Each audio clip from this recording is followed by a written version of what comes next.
Comment se mettre au travail quand on n'en a pas envie? Bonjour à toi, je m'appelle Christophe Boignard, je suis auteur de science-fiction. Bienvenue à toi donc dans l'audio du jour. Aujourd'hui, on va parler de motivation, d'envie. Alors tu sais comme moi, si tu es solopreneur, si tu es auteur indépendant, de manière générale, si tu as une activité à ton compte, si tu travailles à ton compte, pardon, c'est pour ça que je parlais de solopreneur, tu as ta propre activité, eh bien, tu sais comme moi qu'il y a une différence fondamentale entre l'amour, la satisfaction que l'on a, euh, que l'on éprouve dans son activité, que l'on a à produire, à proposer tel produit, tel service, à écrire un roman. Il y a une différence fondamentale entre cette passion et la motivation au quotidien. Et c'est une réalité que tu dois certainement connaître si tu travailles, si tu as commencé ton activité, si tu en es pour le moment qu'à l'étape de découverte, de réflexion. Tu n'es pas encore passé à la pratique.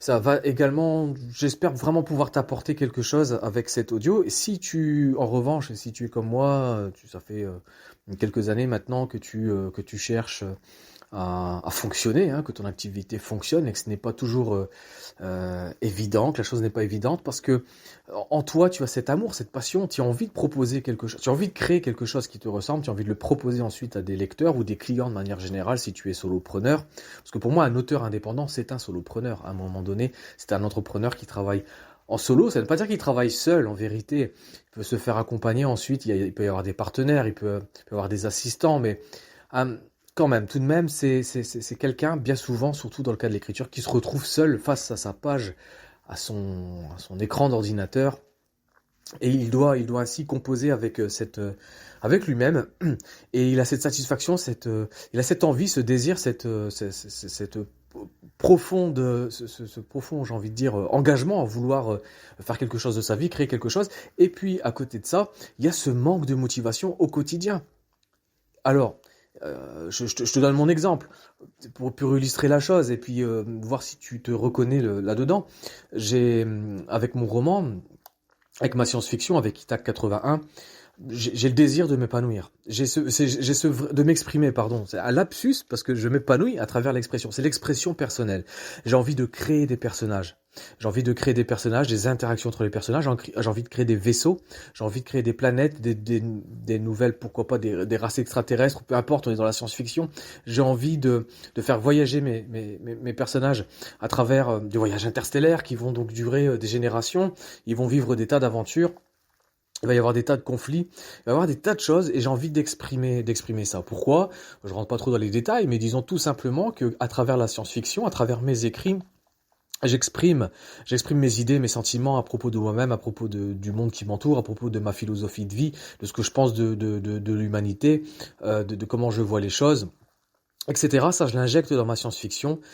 C'est quelque chose qui me permet de m'exprimer, tout simplement, et qui permet donc de m'épanouir. M'épanouir à partir du moment où cette expression personnelle, elle rencontre un public, et que le public, que le lecteur, comprend mon travail, rentre dans mon histoire, et après qu'il l'aime ou qu'il ne l'aime pas, alors, bien évidemment, c'est toujours plus sympathique lorsqu'il apprécie l'histoire, mais en tout cas, il y a un partage avec le lecteur.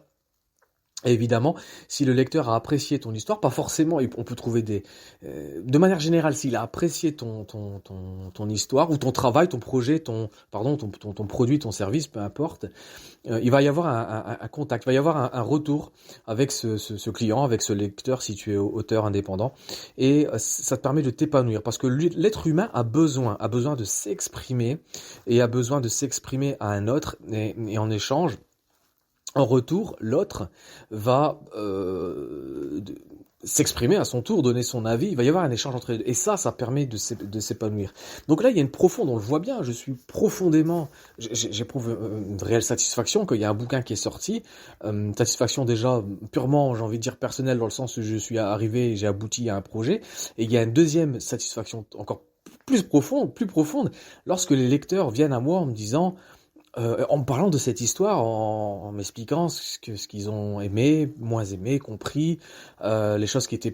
Il y a vraiment un partage, c'est profond, c'est super. c'est une profonde satisfaction et c'est un besoin humain. Maintenant, la réalité, c'est que là, on est un petit peu dans l'idéal, mais un idéal qui se vit. Hein. Je ne dis pas que c'est quelque chose qui n'est pas atteignable, mais la réalité, c'est qu'actuellement, en fonction de mon emploi du temps, en fonction de ce que j'ai à faire aussi à côté, je me suis fixé on en reparlera, mais je me suis fixé une limite un quota de mots minimum à atteindre tous les jours, 500 mots par jour. C'est vraiment pas beaucoup. Généralement, je le dépasse et j'en écris 1000. Parfois un petit peu moins, mais je veux une moyenne de 500 mots par jour. Par la suite, je peux augmenter, mais pour l'instant, c'est quelque chose qui me convient. Mais c'est difficile. À un moment donné, c'est difficile, même d'écrire 500 mots par jour, c'est parfois difficile. Et si tu es comme moi, que tu es auteur indépendant, tu sais très bien que sur le papier, c'est gentil de se dire on va écrire 500 mots, 1000 mots par jour, mais la difficulté, c'est d'écrire tous les jours. D'écrire tous les jours. Ou de se faire un planning et de se dire j'écris 2-3 fois par semaine, par exemple. J'écris 3 fois par semaine, très bien. Donc ça va faire 500 mots x 3, ça va faire 1500 mots à la semaine. Tu fais ton petit plan. Mais est-ce que tu vas être capable de faire ça toutes les semaines de l'année pendant, par exemple, 5 ans? Là, ça commence un petit peu à faire peur. Lorsque tu es... sur le papier, c'est idéal, oui, bien sûr, parce que je suis engagé, je suis motivé, et puis dans 5 ans, je vais avoir autant de romans, je vais pouvoir vivre de mon activité, etc. Mais lorsque tu es dans ton quotidien, et que tu dois aller à l'ordinateur et écrire, tu as le quotidien parfois qui te parasite, tu peux être fatigué, et puis pourquoi c'est difficile d'écrire, pourquoi c'est difficile de se mettre à l'ordinateur et d'écrire? Tout simplement parce que, je te parle de mon expérience, voir ce que ça donne chez toi, c'est beaucoup plus facile, le rêve, l'attente que l'on a, est toujours beaucoup plus facile que la réalité. Pourquoi? Parce que dans le rêve, dans l'attente, c'est-à-dire je souhaite écrire un livre, un roman science-fiction qui raconte l'histoire de 30 000 colons qui quittent le système solaire et qui vont s'établir ailleurs. Il y a plein d'aventures qu'ils vont vivre, un petit peu comme dans les univers de Star Trek. Ça va être passionnant, ça me passionne, j'ai envie d'écrire ça, j'ai envie de partager ça. Ça va être génial. Ça, c'est l'attente que j'ai. Et elle est très confortable, cette attente, parce que généralement, cette attente, elle va se créer, ce rêve va se créer lorsque tu es confortablement. Ces idées arrivent lorsque tu es tout confortablement installé, je sais pas, dans une discussion avec des amis autour d'une bonne bière, ou que tu es devant une série, tu es dans ton confort, et puis là, t'as plein d'idées qui arrivent concernant donc tes histoires, ce que tu as envie de créer, et à ce moment-là, c'est très facile, parce que tu peux imaginer plein de choses, plein de ramifications, plein d'univers, les idées vont arriver de manière abondante, et c'est vraiment très facile, c'est très confortable. Et lorsque tu vas vouloir te mettre à l'action, lorsque tu vas te mettre devant ton écran, tes idées, tout d'un coup, si tu souhaites écrire un livre, à un moment donné, il va falloir mettre des mots. L'idée va se transformer en mots. Il va y avoir de la matière. Pour l'instant, l'idée, elle était simplement, c'est une idée, donc par définition, c'est quelque chose qui est abstrait. Et lorsque c'est abstrait, c'est un petit peu flou dans ton esprit, donc ça peut prendre un peu la forme que ça veut, et ça s'adapte parfaitement à ton désir du moment. Donc c'est idéal, l'idée est idéale. Maintenant, lorsqu'elle va prendre matière, lorsqu'elle va prendre forme, lorsque l'idée va s'incarner dans le mot, il va se passer quelque chose, c'est que tu vas être confronté physiquement à ton idée. C'est plus quelque chose d'abstrait comme ça c'est très difficile. Réfléchis un petit peu à ça. Lorsque tu imagines un personnage, c'est très difficile d'en avoir une image bien précise comme ça. C'est toujours un peu, ça fluctue. C'est toujours inspiré plus ou moins de ceci, de cela.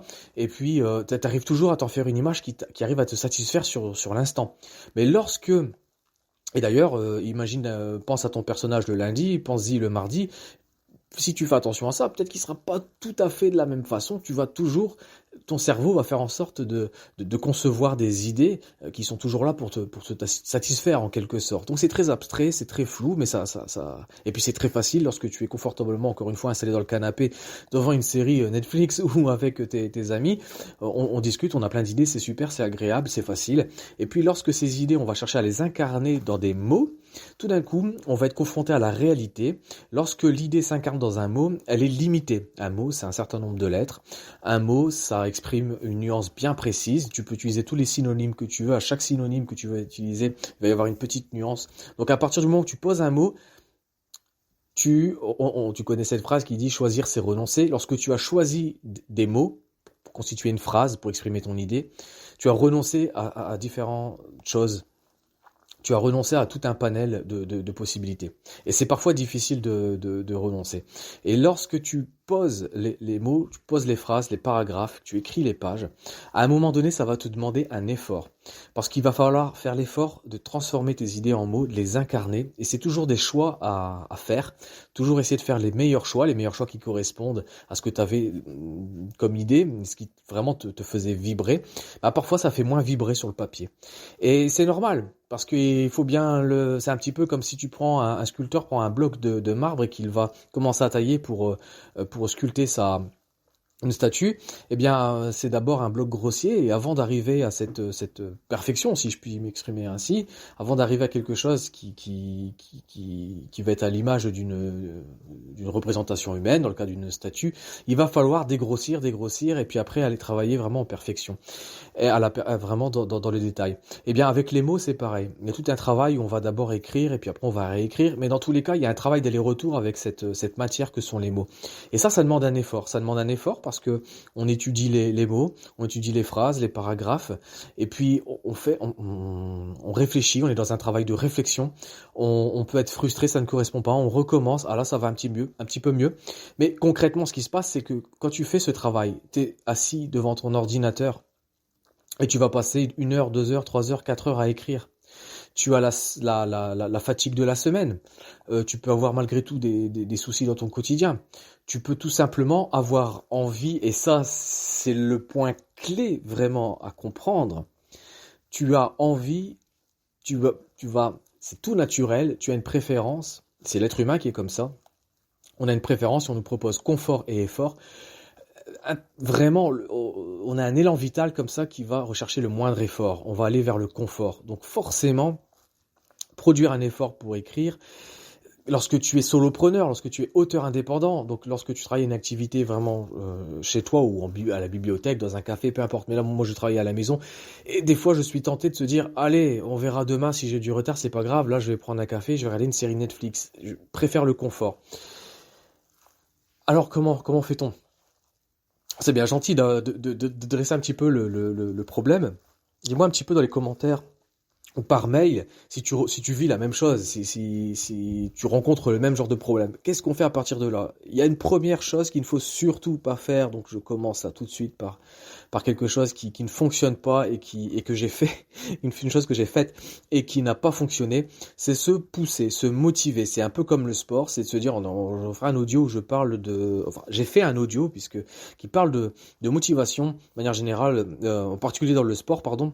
Mais c'est la même chose. L'écriture, de toute façon, est pour moi une activité physique. C'est une activité physique parce qu'il faut rester assis, c'est fatigant. Rester assis vraiment à travailler, c'est une posture. Et puis, il y a toute une posture. Si tu écris 4 heures tous les jours, pendant 5 ans, tu vas voir que il faut vraiment travailler sa posture pour éviter des tendinites, des choses comme ça. Et puis c'est fatigant, c'est un travail intellectuel, cérébral. C'est très fatigant d'écrire. Donc tu n'as pas envie, ton élan vital. Alors c'est bien ton engagement du départ, ton rêve d'exprimer et de partager à travers ton écrit, c'est bien.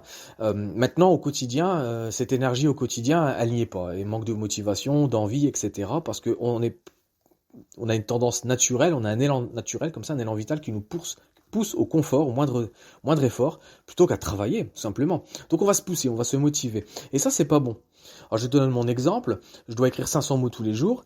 Ce soir, là, j'enregistre ce podcast, nous sommes au mois de janvier 2023. Ce soir, je n'ai pas envie d'écrire. Ce soir, je suis un peu fatigué, j'ai envie de me mettre devant une série, et notamment une série Star Trek, pourquoi pas, pour rester un peu dans l'ambiance de science-fiction. Si je n'ai pas envie d'écrire, petite parenthèse, si ça fait 30 jours d'affilée que j'ai écrit sans jours de repos, sans prendre le temps de me reposer, que je n'ai pas envie d'écrire ce soir, c'est pas quelque chose de dramatique. Waouh, 30 jours d'écriture et ce soir je n'ai pas envie d'écrire, c'est quand même pas catastrophique.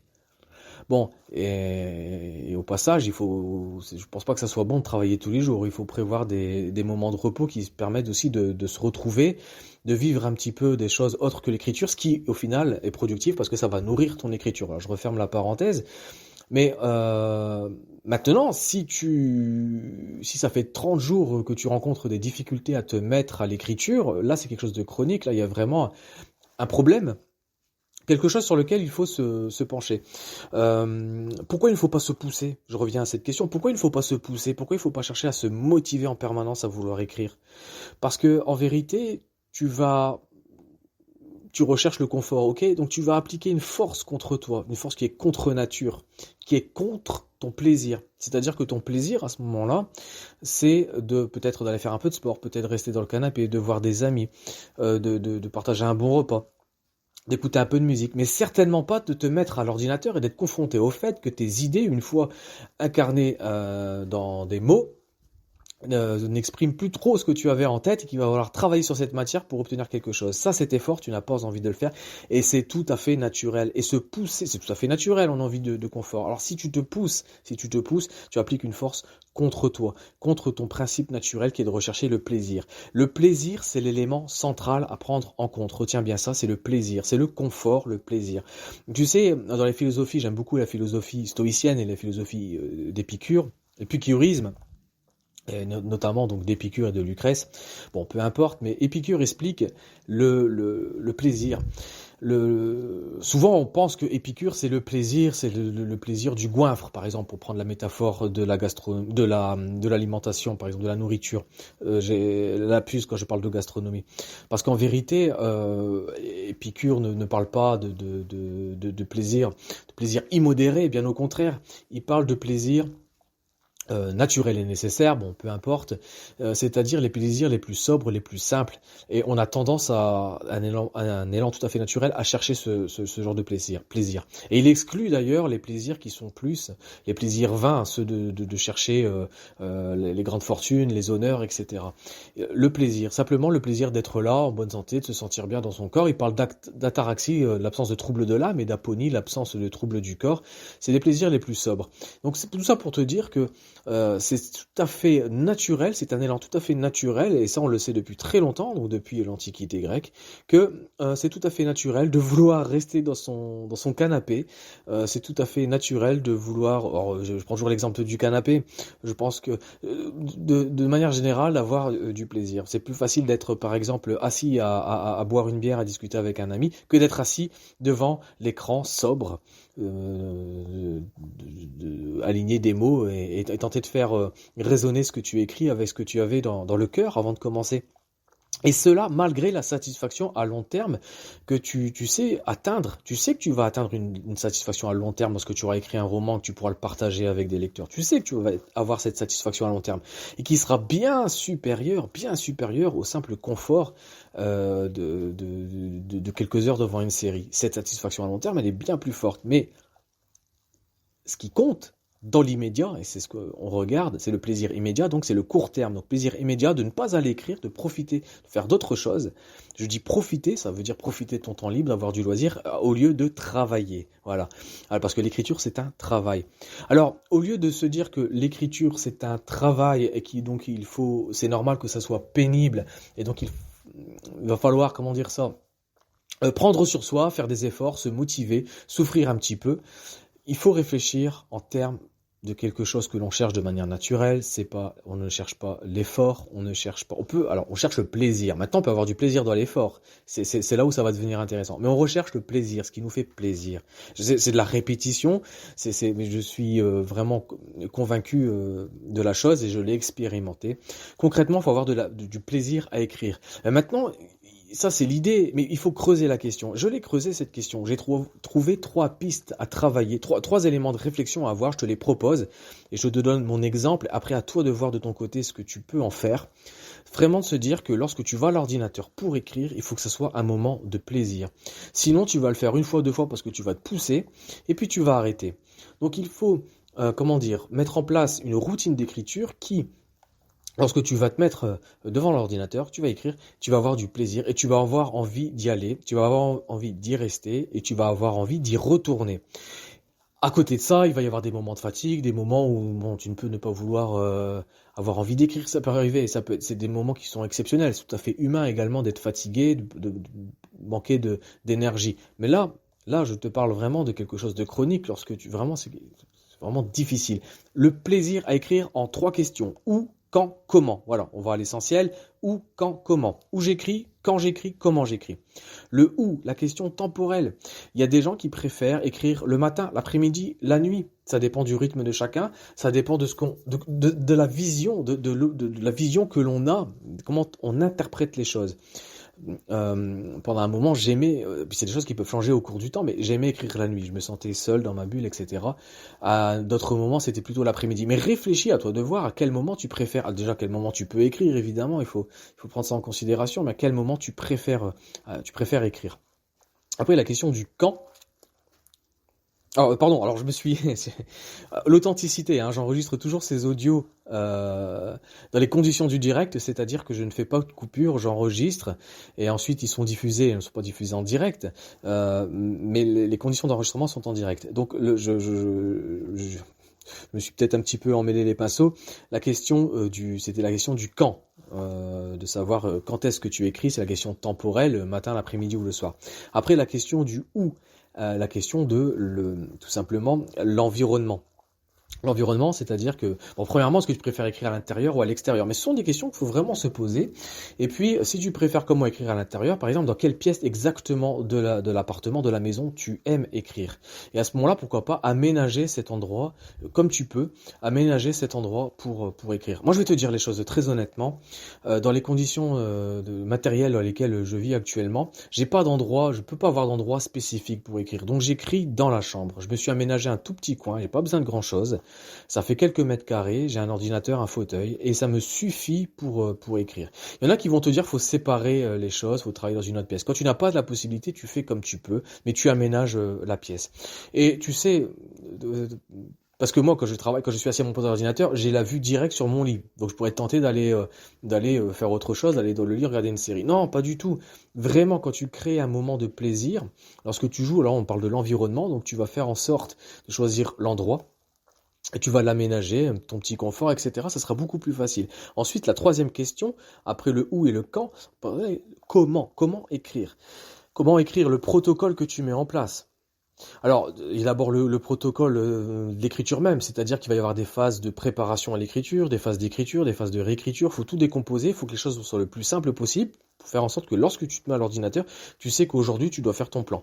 Aujourd'hui, tu dois énumérer des idées. Aujourd'hui, tu dois envoyer de la matière, c'est-à-dire que ton plan est déjà fait, tu prends une petite partie tu prends par exemple dans le chapitre 4, il y a 5 idées, là tu travailles sur l'idée numéro 3, 500 mots sur l'idée numéro 3, voilà, tu n'as que ça à faire, c'est simple.